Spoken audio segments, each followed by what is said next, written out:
Hi friends, సింపుల్గా PRAN biryani, రొయ్యల బిర్యానీ ఎలా చేయాలో చూసేద్దాం రండి. మొదటగా స్టవ్ ఆన్ చేసుకొని కడాయి పెట్టుకొని కడిగి పెట్టుకున్నటువంటి రొయ్యల్ని ఇందులోని వేయాలండి. అయితే ఈ రొయ్యలు వచ్చేసి నేను ఇక్కడ 1/2 కేజీ రొయ్యలు తీసుకుంటే అవి డీషల్ చేసిన తర్వాత వాటి వెయిట్ సగానికి పడిపోయి 1/2 కేజీ వచ్చాయండి. ఇక్కడ నేను 1/2 కేజీ బియ్యం తీసుకున్నాను కాబట్టి 1/2 కేజీ డీషల్ చేసిన రొయ్యలు తీసుకున్నాను. అంటే 1:1 రేషియోలో మనం తీసుకుంటాము. ఇవి ఇందులోని తర్వాత కడిగి పెట్టుకున్న రొయ్యల్ని ఈ కడాయిలో వేసి మీడియం ఫ్లేమ్ మీద ఉడకనివ్వాలి. వీటికి మనము ఎక్స్ట్రాగా వాటర్ వేయాల్సిన అవసరం లేదు, ఎందుకంటే ఆల్రెడీ ఈ రొయ్యల్లో నుంచి కొంచెం నీరు అనేది బయటకు వస్తుంది. ఆ నీటిలోనే వీటిని ఉడకనిస్తే చాలు. అయితే ఆ నీళ్ళు మీకు నేను చూపిస్తాను చూడండి వీడియోలోని. అలా ఉడుకుతుండేటప్పుడు మనకి నీళ్ళు బయటకు వస్తాయి. చూడండి, నీళ్ళు బయటకు వచ్చాయి. ఇలా బయటకు వచ్చిన నీళ్ళల్లో మనము రొయ్యల్ని ఉడకనిస్తే సరిపోద్దండి. ఈ నీరు మొత్తం ఇంకిపోయినంత వరకు ఉంచాలి. అయితే ఇదంతా కూడా మనం లో టు మీడియం ఫ్లేమ్లోనే చేయాలి. చూడండి, రొయ్యలు నీట్గా ఉడికిపోయాయి. ఇలా ఉడికిపోయిన రొయ్యలను తీసి పక్కన పెట్టుకోవాలండి. తర్వాత అదే ఫ్లేమ్ మీద మనము కుక్కర్ పెట్టుకొని అందులోని 3 నుంచి 5 టేబుల్ స్పూన్ల వరకు కూడా నూనెను వేసుకోవాలి. దాంట్లోనే 1 టేబుల్ స్పూను నెయ్యిని కూడా వేసుకున్నాను నేను. ఇది వచ్చేసి ఇంచుమించుగా ఒక 10 గ్రాములు అనేది ఉంటుంది. దీనివల్ల ఏంటంటే కమ్మదనం, అంతేనండి. నెయ్యి లేని వాళ్ళు దీన్ని స్కిప్ కూడా చేయొచ్చు. తర్వాత ఇది బాగా వేగిన తర్వాత ఇందులోని అంగుళం కొలతలోని దాల్చిన చెక్క, 4 లవంగ మొగ్గలు, 2 యాలక్కాయలు, 1 బిర్యానీ ఆకు వేసి పచ్చివాసన పోయి, ఈ బిర్యానీ మసాలా ఒక పచ్చివాసన పోయి ఒక ఘాటుదనం అనేది బయటకు వస్తుంది. అప్పటి వరకు వీటిని వేగనివ్వాలి. వేగిన తర్వాత నేను సన్నగా తరిగి పెట్టుకున్నా, అంటే మీడియం సైజు ఉల్లిపాయలు అండి ఇవి. ఒక 2 మీడియం సైజు ఉల్లిపాయలని ముక్కలుగా కట్ చేసి, సన్నగా ముక్కల కింద కట్ చేసి ఇందులో వేసి వేగనిస్తున్నాను. ఇది వేగుతుండేటప్పుడు ఏంటంటే ఒక 70% వేగినప్పుడు, ఉల్లిపాయలు 70% వేగినప్పుడు చిన్నగా ముక్కలు కట్ చేసి పెట్టుకున్నటువంటి 3 పచ్చిమిరపకాయలు అండి. 3 పచ్చిమిరపకాయలు కూడా ఇందులోని వేసి, 3 పచ్చిమిరపకాయ ముక్కలను కూడా ఇందులోని వేసి వేగనిస్తున్నాను.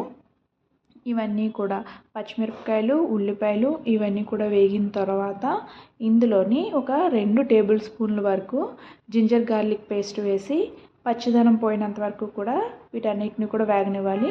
జింజర్ గార్లిక్ పేస్ట్ యొక్క పచ్చిదనం పోయినంత వరకు దీన్ని వేగనివ్వాలి.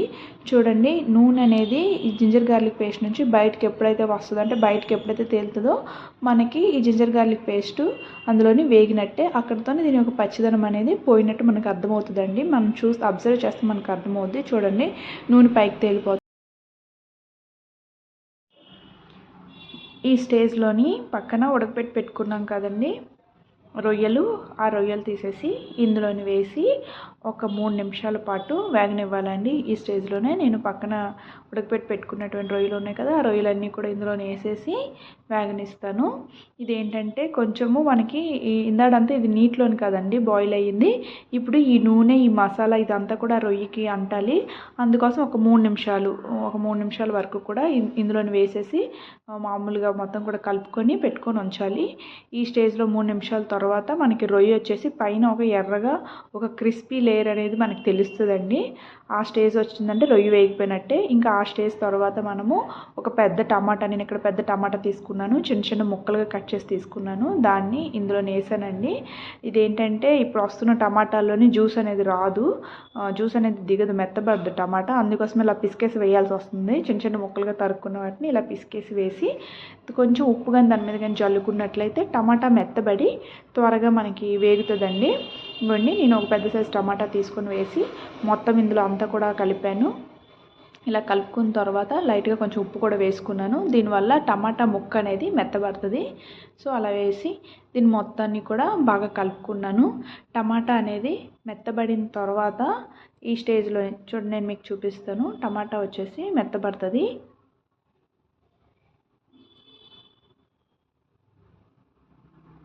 టమాటా ముక్కలు బాగా మెత్తబడ్డాయి. ఈ స్టేజ్లో కొంచెం పసుపు, కొంచెం కారము, నేను వచ్చేసి చిటికెడు పసుపు తీసుకున్నాను.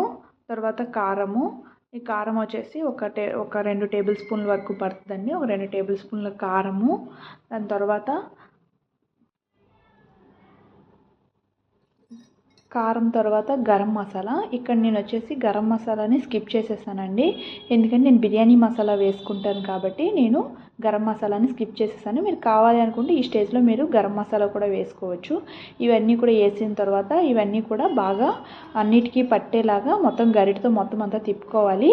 ఇలా తిప్పి కారము, పసుపు, ఉప్పు అంతా కూడా పట్టిన తర్వాత ఇందులో నేను బిర్యానీ మసాలా వేసాను. బిర్యానీ మసాలా వచ్చేసి ఇక్కడ నేను 1.5 టేబుల్ స్పూన్ వరకు వేసుకున్నానండి.